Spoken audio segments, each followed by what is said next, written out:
Hello, and welcome to the Digital Workspace Works podcast. I'm Ryan Purvis, your host, supported by our producer Heather Bicknell.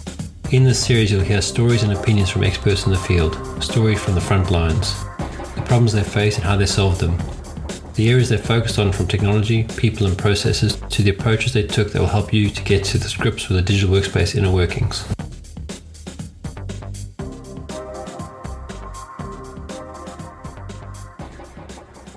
How have you been?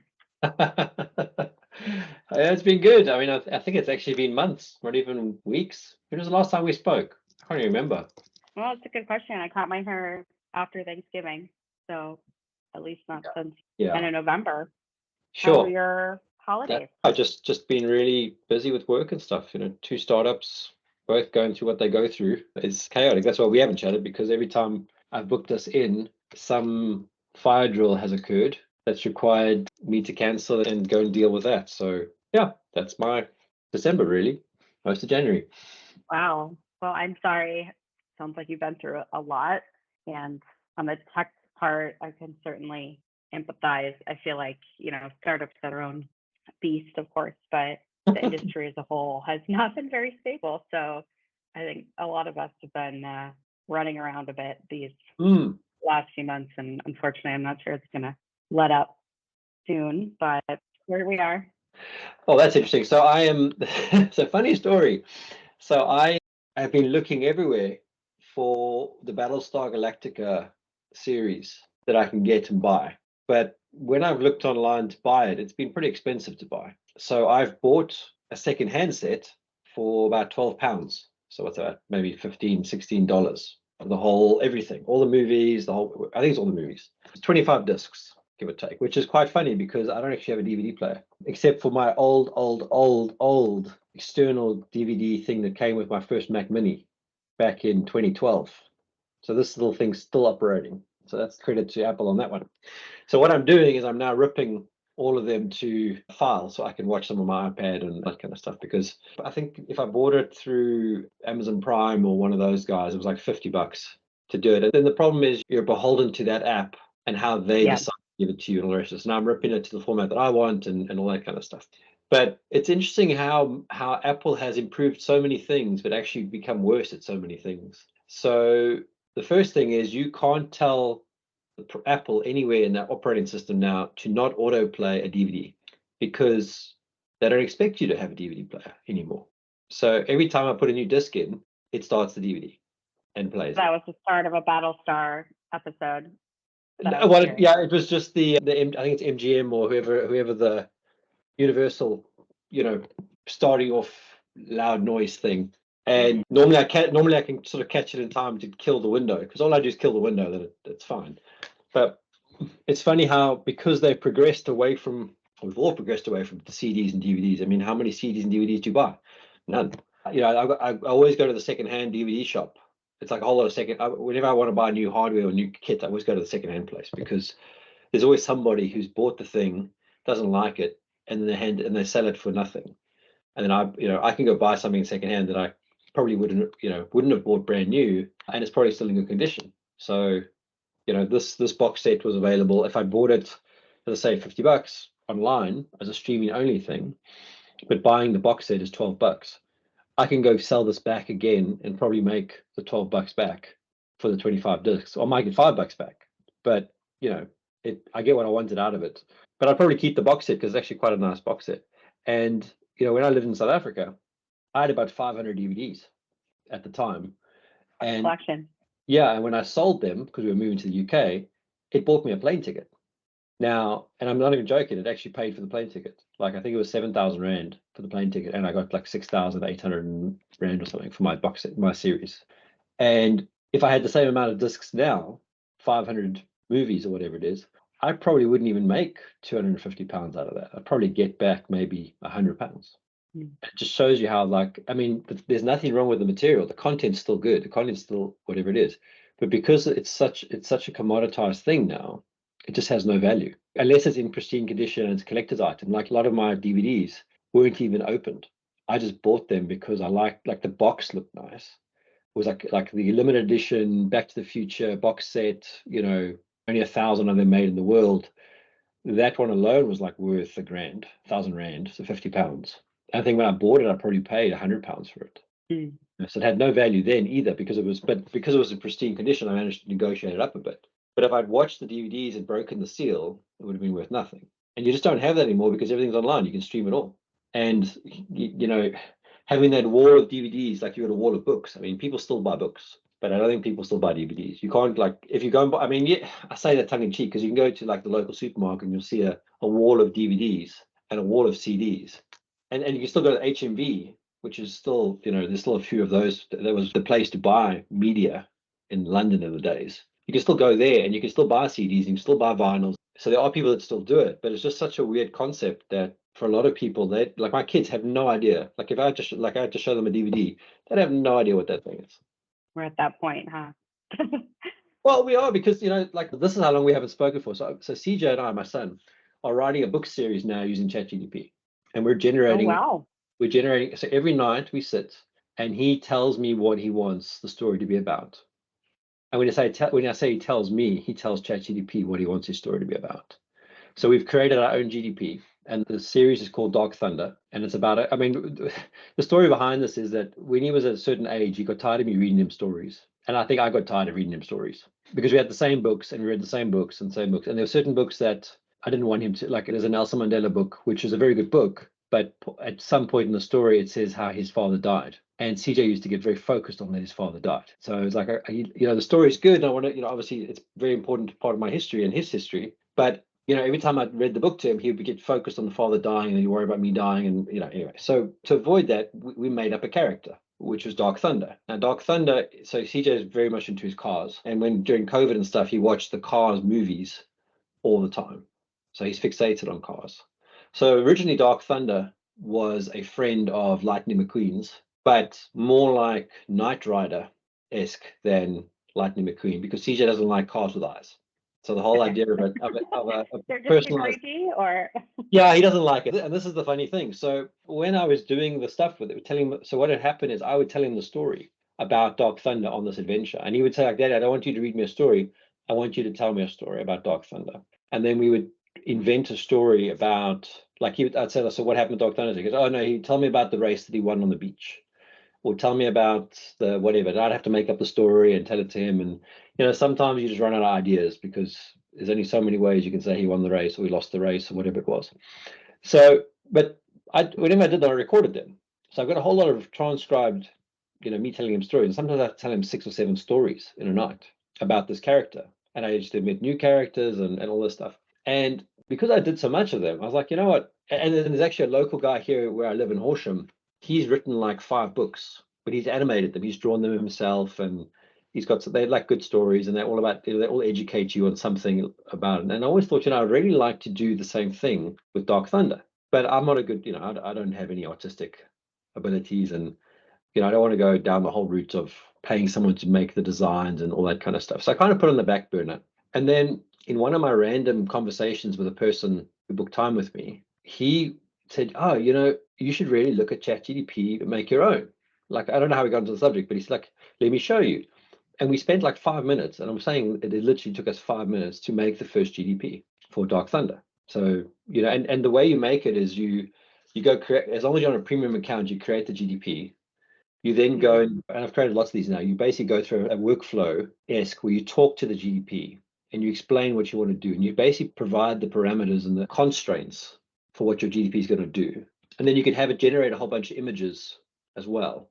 And then what you do is you store the images against your GDP. You can also upload files that it can interpret and load as part of that thing. So, some of those stories, I uploaded those stories, so it had some frame of reference to it. And then we created characters, like CJ and his sister are characters in the book. And then every night we talk. CJ talks to his GDP, and because there's on the iPad app, you just press the microphone button, and he just says, I want this and this and this, and it'll tell the story.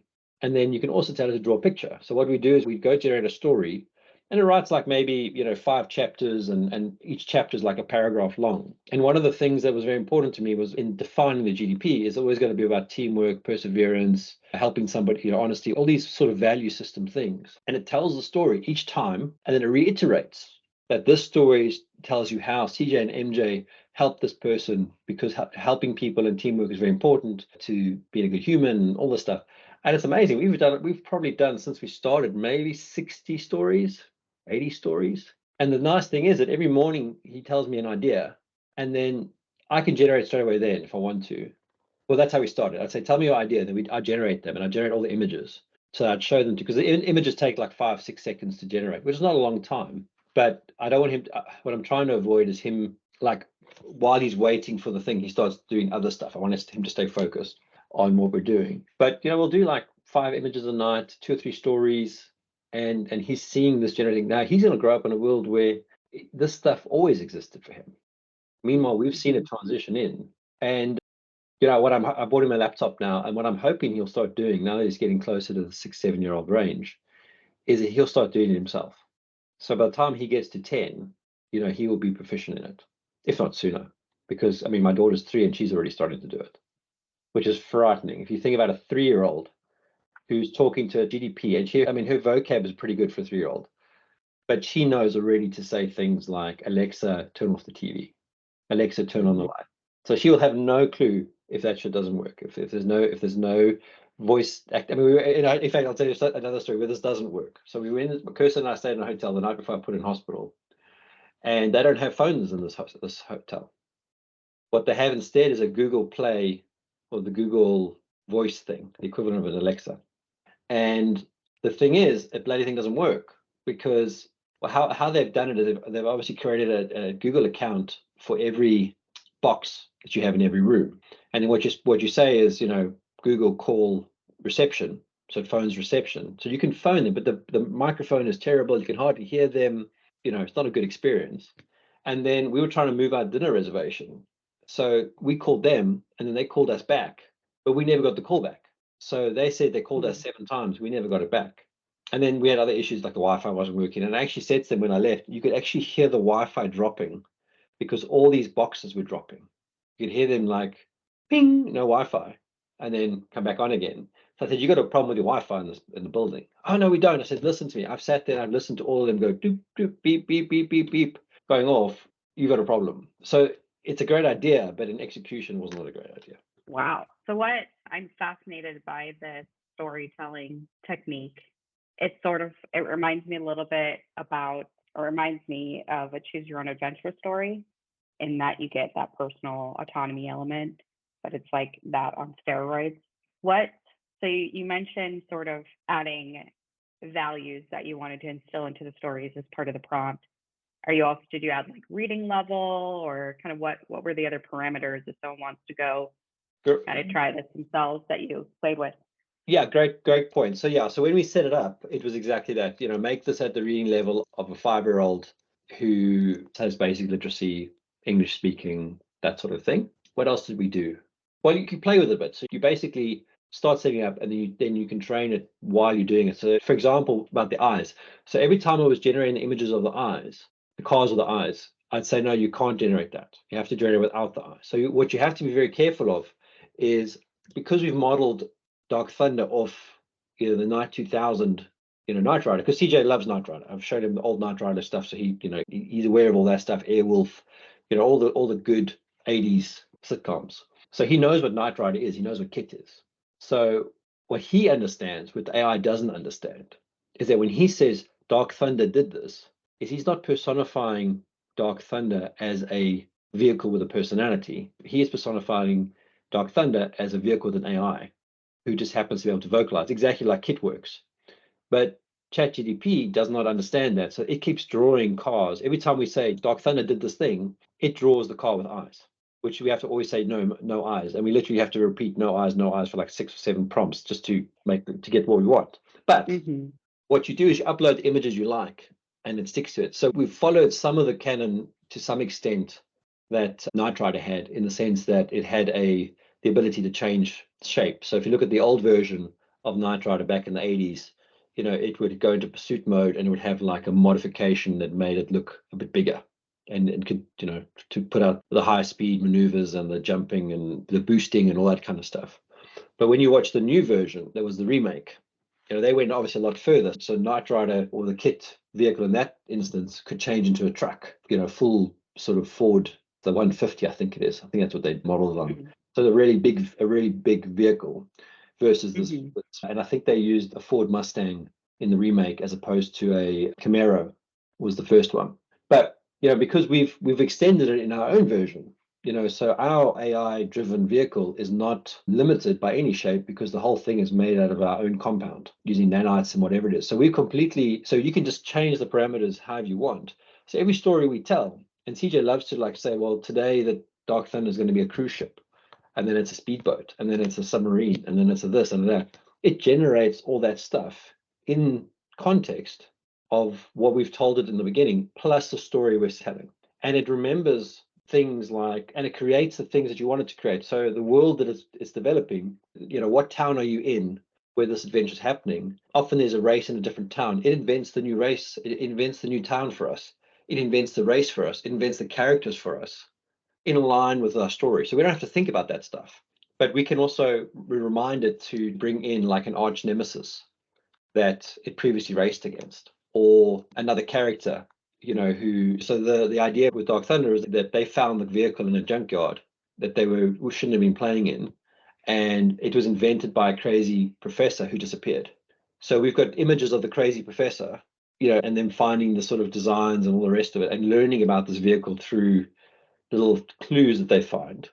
But now we've just kind of, as we've talked about it, just invented that every day is a different part of the story. And it is, to some extent, I was thinking, there's a lot of series that I've read over time, 8, 9, 10 books written by an author.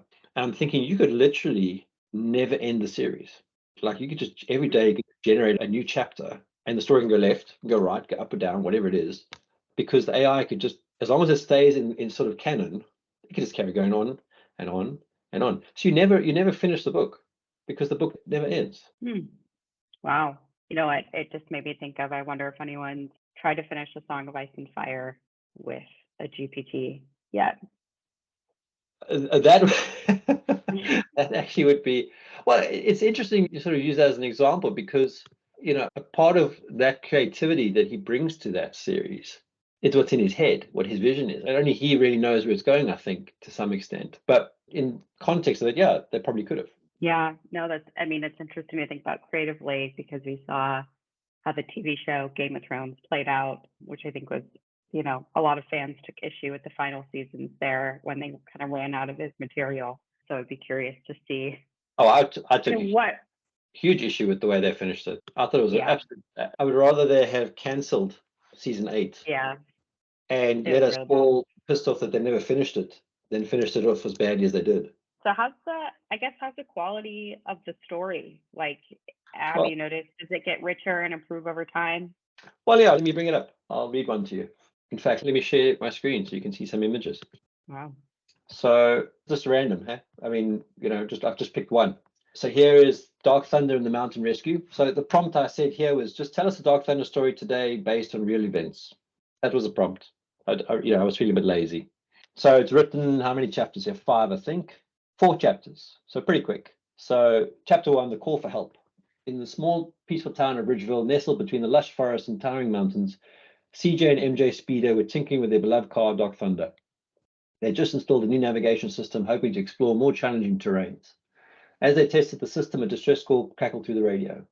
Urgent help needed at Mount Ridge. Hikers trapped by a sudden landslide, the dispatcher announced.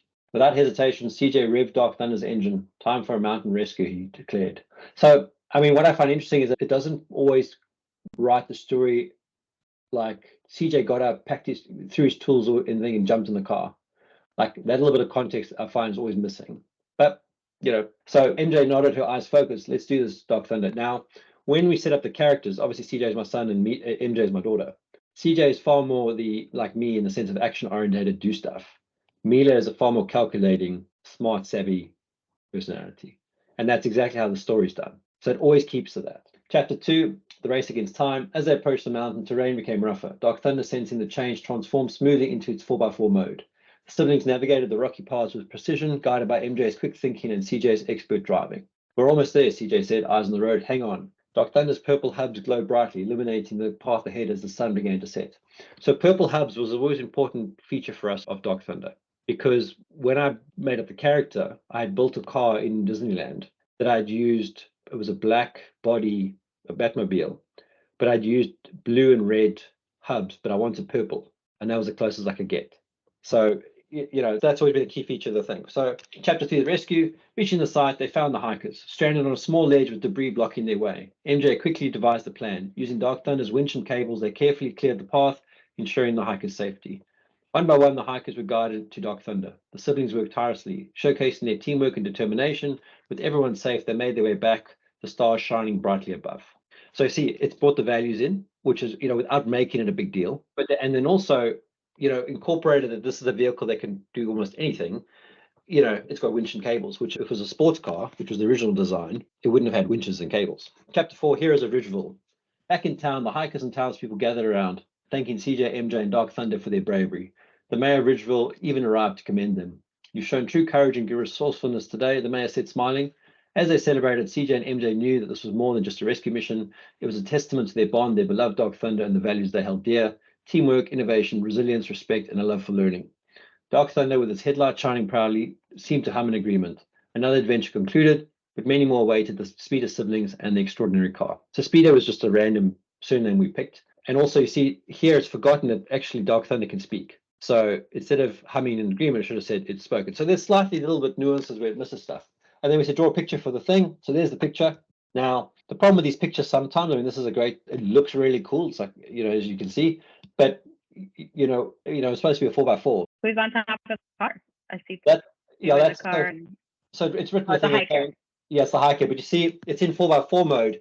But you see, in my mind, it would have been a truck, not a 4x4 car. But anyway.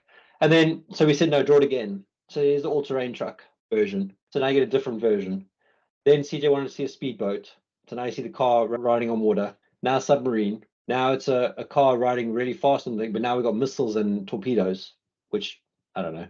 Then we found this one. So he really liked this picture of the speedboat, but it looks nothing like Dark Thunder now. But this is just him saying things. Then we add another story, so I won't read that one. But this was a race. But now you see we got Dark Thunder as a classic vehicle, which is completely random because we never said once be a classic vehicle. So that's where it goes a little bit awry. But it's just fun for CJ. He just gets to have fun with it. And this actual story, the one I'm showing you now, I just said just tell a story for today. It made up this whole thing about the mystery of Echo Canyon, which I thought was quite cool because I never gave it any direction. So it just came up with this thing. And then it got stuck. It just stopped. So so it says here, without hesitation, CJ and MJ stopped to help using Dark Thunder's toolkit. But then it just stopped, just died. So I had to draw a picture and then I said, please continue the story. And it just carried on, like chapter 4. Okay, so it obviously didn't finish that one, but it just carried on in context of what it was doing, which I thought was really good. So I think, in some respects, it's not perfect, but geez, we can put together. I said to CJ, we can do you can have a picture book, we can do a bunch of print on demand books on Amazon. Just a case of when do I have time to do this? But there we did. So Mila loves Frozen, so we did. I love the Elsa. Bring Elsa on it in. Well, you see, so this is where it's very clever. So I said, can you draw Dark Thunder in Frozen Land with Elsa and Anna? And it replies straight away, look, I can't do that because it's copyrighted, but I can do something that's similar. Now, it used to tell me it couldn't do anything. So they've obviously made an improvement somewhere. I said, yeah, just do a simile. So here we have Dark Thunder as its race car shape with two kids that could be Anna and Elsa, but it doesn't show any frozen material. It's not any breach of copyright. But Mila loves it because it's a snow. So she thinks it's frozen. And then CJ was asking things like a huge cargo ship. And then sometimes it does these strange things. But, and then I was saying to him, well, I want something with a springboks. I couldn't do the springboks, but I could do the Southern colors. So I did this one, which had nothing to do with Dark Thunder. It was just a weird, random thing. But then I've got one now with Dark Thunder and the springboks because we are the 4th time world champions. And then it's done a whole story for me with the springboks. And you can see Dark Thunder being tackled by them. And then we were doing some stuff with Land Rover and then Lamborghini. And then that one was just completely missed the boat on that picture. And then we did a Land Rover because we got a Land Rover and we were looking at different Land Rovers. Now I've got a whole other stream of text where we've done Land Rover versions. And it's unbelievable how it's captured the Land Rover, but also merged it with Dark Thunder. And then we're back to Lamborghinis. And then we did some safari truck ones. So there's a safari truck. There's another Land Rover one. There's a Jeep. There's a super fast cargo ship.